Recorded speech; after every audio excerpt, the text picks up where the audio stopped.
সালামু আলাইকুম সম্মানিত দর্শক, চলুন আপনাদের একটা তথ্য দেই। আমি ওয়াসা থেকে পানি আনতে বেরিয়েছিলাম গ্যালান নিয়ে, হঠাৎ একটা জিনিস চোখে পড়লো। এই যে আমার পেছনে যে পানির ট্যাঙ্কিটা দেখতে পাচ্ছেন, এই পানির ট্যাঙ্কিটার এই মুখখানা খোলা ছিল।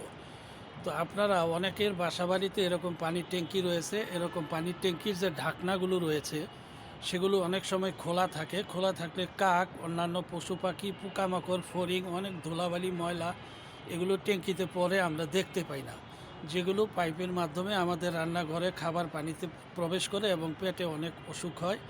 সেই জন্য আপনারা সবসময় লক্ষ্য রাখবেন এরকম ট্যাঙ্কির মুখের যে ঢাকনাটা রয়েছে সেটা সঠিকভাবে লাগানো আছে কিনা।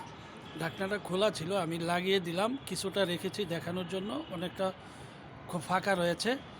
এটা টাইট করে লাগিয়ে দিলে অনেক সময় বাচ্চারা দুষ্টামি করে খুলে ফেলে, টাইট করে লাগাইলে খুলতেও পারবে না এবং পশু পাখির বিষটা, ময়লা আবর্জনা থেকে পানিটার সুরক্ষা থাকবে, স্বাস্থ্য সুরক্ষিত থাকবে।